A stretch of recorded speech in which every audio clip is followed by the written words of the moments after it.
Assalamualaikum warahmatullahi wabarakatuh. Salam sejahtera bagi kita semua. Kembali bincang-bincang redaksi Maiwa TV hadir di hadapan Anda bersama saya di sini Leo Prianto Wardiana dan Bang Andi Yulham. Kita akan kembali mengupas topik-topik hangat yang terjadi di Indonesia. Khususnya yang pertama ini terkait dengan topik terbukti bersalahnya Ketua KPU Hasyim Asyari karena tindak asusila. Nah, di sini kan mulai muncul nih beberapa respon daripada publik. Mengapa baru sekarang dilakukan ditetapkan bersalah? Mengapa nggak sebelum dari dulu, sebelum Pilpres gitu loh? Dengan beberapa kasus-kasus pelanggaran kode etik penyelenggaraan pemilu yang dilakukan oleh Ketua KPU Hasyim Asyari. Ya. Semua publik mengarah ke situ pertanyaannya. Tapi sebenarnya di bawah permukaan orang sudah sadar. Ada kesadaran bahwa itu memang strategi. Boleh bilang strategi memang. Ibaratnya gini, Ketua KPU ini sudah selesai tugasnya. Sudah selesai mengemban tugas, maka entah memang dibiarkan, entah memang mau apa istilahnya didorong masuk pada kasus atau entah apalah. Karena kan memang seperti disebutkan tadi banyak kasus sebelumnya, bahkan kasus sebelumnya itu dua yang menyatakan peringatan keras dan terakhir, dua yang menyebutkan peringatan keras. Jadi bahkan peringatan terakhir yang kedua itu orang sudah bertanya, loh kok peringatan terakhir yang kedua? Kan yang pertama sudah ada peringatan keras yang terakhir. Peringatan keras dan terakhir, yang kedua ada lagi terakhir. Salah satu contohnya itu kan soal KPU menerima pendaftaran calon Gibran saat PKPU belum dibuat. Itu salah satu faktor yang membuat Ketua KPU Hasyim Asyari dijatuhin sanksi keras dan terakhir. Nah, bukan cuma itu, ada kasus sebelumnya jauh sebelum, bahkan sebelum pemilu sudah mencuat soal kasus asusila juga yang melibatkan Ketua Partai Republik Satu kan tidak salah. Asna ini yang biasa kita sebut wanita emas. Itu kan ada pengakuan kan. Bahkan soalnya lebih jorok itu kalau itu karena dari awal itu orang sudah dari awal itu yang bersangkutan sudah menyatakan keberatan dan sempat sudah disidangkan juga. Itu juga melanggar juga. Lagi-lagi si Ketua KPU lolos. Nah, yang terakhir ini rupanya berlaku istilah sepandai-pandainya tupai melompat, ya akhirnya akan jatuh juga. Kalau sisi idealnya, tapi dari segi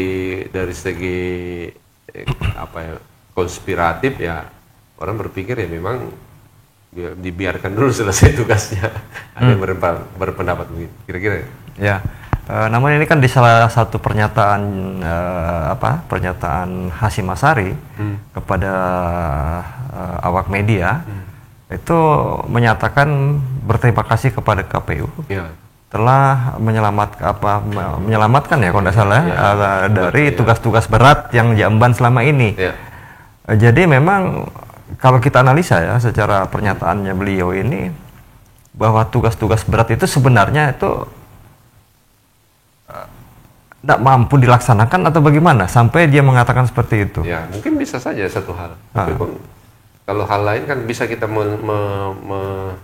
menilai bahwa ya dia sudah tahu dirinya bahwa bakal istilahnya di tanda kutip ya bakal dihabisi di saat selesai menjalankan tugas kan. Kalau di dunia kriminal itu kan kalau orang sudah tidak ada lagi yang bisa tidak ada sesuatu lagi rahasia yang disimpan atau tidak ada lagi tidak ada lagi kartu yang dipegang maka tunggulah. Itu. Nah mungkin dia tahu ya kemungkinan ya kalau ke situ kan.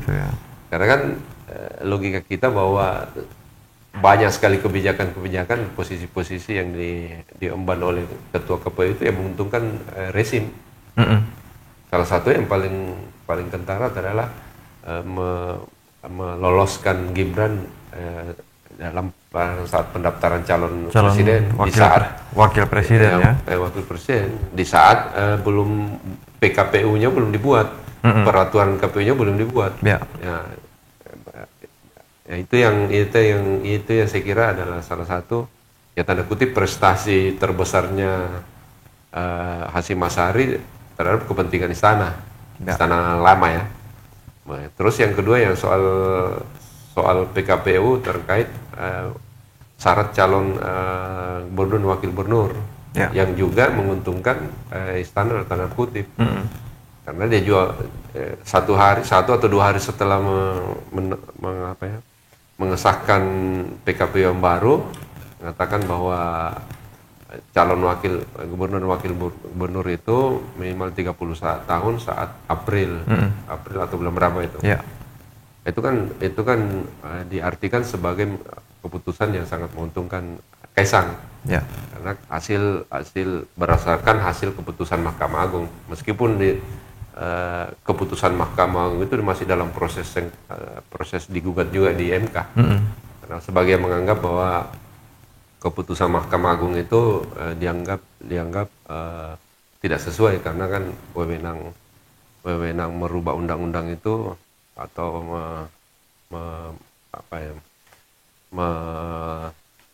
mengartikan undang itu bukan wewenang dia, harusnya MK ya. Kira-kira gitu. Jadi secara keseluruhan tugas-tugas atau fungsi daripada ketua KPU itu banyak sekali menguntungkan pihak penguasa. Ya, pertanyaannya kenapa sekarang lolos jadi tersangka atau bahkan yang paling parah bahwa dia dipecat. Ya, sebagian orang mengatakan ya karena tugasnya sudah selesai. Kira-kira begitu. Oke. Ini kalau kita melihat dari perjalanan Ketua KPU Pak Hasyim Asy'ari, ini kan memang boleh dikatakan beliau ini menghadapi beberapa ujian yang tidak mudah, tidak mudah selama menjabat Ketua KPU. Namun seiring berjalannya waktu, akhirnya beliau itu diperhadapkan pada ending yang istilahnya akhirnya masyarakat lah, publik lah yang menghukum. Seperti itu karena kasus dugaan tindak asusila. Jadi ini kan istilahnya kalau publik menghukum kan biasanya lebih parah nih daripada pemerintah misalnya, karena di situ pertaruhannya itu masa depan segala macam lah gitu. Bagaimana pandangannya Bang Andi? Iya, karena kan kalau melihat di situ juga seperti ada kesengajaan DKPP ini kan DKPP yang bersidang. DKPP yang bersidang. Satu, pada saat pembacaan putusan itu disampaikan secara terbuka. Yang kedua, proses yang kalau disebut sebagai pelecehan itu disebutkan secara gamblang. Bahkan diceritakan detailnya. Sampai sempat ada keberatan. Masa sesedetail itu misalnya kan? Bahkan ini kalau dikatakan anggaplah beliau sukses melewati 4 ujian ya. 4 kasus dugaan pelanggaran pelanggaran kode etik maupun penyelenggaraan pemilu. Namun kok pada saat terakhirnya jelang masa berakhirnya keperiodenya beliau ini justru istilahnya bukan hukum diserahkan kepada melalui DKPP mungkin diserahkan ke publik untuk menilai gitu loh. Ini kalau kita lihat kondisinya ini sangat lebih berat sebenarnya pukulannya. Pasti. Karena kasus etik asusila itu kan sebenarnya kan pelanggaran sebelumnya kan tidak kalah beratnya sebelumnya, tapi kan semuanya adalah pelanggaran berat, terus pelanggaran berat dan terakhir itu tidak kalah karena kan ini soal pelanggaran undang-undang soal menerima pendaftaran Gibran juga. Tapi tetap lolos makanya pertanyaannya dari ujian itu. Apakah DKPP ini sekarang setelah yang terakhir itu mungkin baru muncul keberaniannya atau justru sebaliknya ada pihak-pihak tertentu sudah mempersilahkan, sudah selesai, silakan ini kan analisa kita ya. Terima kasih atas masa tugasnya. Terima kasih atas jasa-jasanya. dengan berat hati kami akan dan Pak Hasim pun berterima kasih sudah dibebaskan dari tugas-tugas berat dia. Ya, banyak analisa soal itu. Ada orang yang bilang ya, ada kalau orang Jawa bilang ngenyek kan gitu. Tapi sebenarnya kita secara sederhana mengartikan bahwa dia sudah tahu. Sudah tahu bahwa dia tahu bahwa di akhir ini dia pasti akan ini mengalami hal yang sekarang terjadi itu. Karena kan orang bilang, artinya ini banyak pihak orang bilang, wah baguslah DKPP mengambil keputusan. Cuma terlambat, kenapa terlambat? Ya sudah selesai semua, tahapan pemilu sudah selesai. Sudah aman ceritanya kan. Aman, Padahal ini kasus bahkan sebelum pemilu pun sudah mulai ada kasus kan. Kalau misalnya sebelum pemilu sudah dipecat kan, tentu akan menguntungkan banyak pihak, khususnya pihak-pihak yang tidak berada pada barisan pemerintah kan. Ya, kalau misalnya diganti katakan diganti saat itu kan beda cerita kan. Nah ini sekarang pertanyaan sekarang orang bilang, oh akhirnya Hasyim Asyari dihukum. Oh ya baguslah, tapi terlambat. Ya. Istilahnya akhirnya publik yang menilai kembali. Ya. Tapi ini kan kasusnya ini kan tetap harus dibawa ke jalur hukum ya. Ada proses itu. Ada proses itu. Tapi itu kan bertahap. Bertahap. Jadi kan ini kan ya mungkin DKPP mengeluarkan keputusan seperti itu setelah menerima aduan ya, tuntutan ya dari pihak korban. Pihak korban. Kalau misalnya mau diselesaikan secara kekeluargaan, misalnya di tingkat KPU sendiri, itu no problem. Namun kalau pihak penuntut ini menuntut lewat jalur hukum, nah ini kan bisa saja banyak proses yang harus dilalui di sini. Bahkan kan ada pesannya bahwa kita semoga kejadian ini si korban ini pengadu itu bahwa semoga ini bisa menjadi inspirasi bagi kaum perempuan di banyak tempat memunculkan keberanian yang sama. Nah, pernyataan itulah yang memunculkan spekulasi seolah-olah bahwa si perempuan ini tahu bahwa banyak kasus serupa yang terjadi di lingkungan KPU. Ini seolah-olah begitu kan? Benar apa tidak ya kita lihat kelanjutannya. Jadi ya memang ya banyak sebenarnya di keputusannya juga di proses pengaduannya juga banyak kejanggalan. Ada yang juga yang menyebutkan bahwa ya sepertinya ada unsur-unsur mau sama mau kan begitu. Tapi kan ahli juga menyatakan ya dia mau karena ada pertimbangannya ya, karena dia dibawa tekanan, karena dia adalah anak buah langsung daripada Hasyim Asyari. Nah, cuma mungkin Hasyim Asyari yang tidak bisa dipungkiri itu adalah soal pelanggaran etik. Karena kenapa? Dia banyak sekali contoh, misalnya melakukan kebijakan-kebijakan yang menguntungkan dirinya dan sama si korban itu. Misalnya harus menghadirkan si korban itu ke acara semacam pelatihan di Singapura, datang padahal semuanya secara SOP tidak perlu hadir kan. Ya, kemudian Hasyim Asyari bolak-balik Jakarta Belanda, termasuk si korban itu bolak-balik dihadirkan ke Jakarta dan dengan biaya Hasyim Asyari yang kalau juga disebut bukan duit dari temannya. Ini kan kalau dikembangkan kan jadi bisa kemana-mana kan. Jadi memang ini prosesnya masih menunggu di DKPP. Apakah akan diproses secara internal ini pencatatannya tanpa istilahnya ya, kalaupun ada jalur hukum tergantung dari penuntut. Bisa saja ya, kita nggak tahu apakah di DKPP yang harus meneruskan ke jalur pidana atau tidak. Tapi ya ini dalam proses yang penting ini menurut pengakuan pengadu bahwa ini yang penting malah selesai satu tahapan dulu kan. Kalau soal yang paling penting ini bukan semuanya hukuman pidana. Yang paling penting adalah satu hukuman sosial, yang kedua adalah ya dia dibebas-tugaskan dari sebagai ketua KPU. Cuma problemnya dibebaskan dari ketua KPU setelah selesai semua tahap-tahap pemilu, bahkan presiden pun sudah dinyatakan menang kan.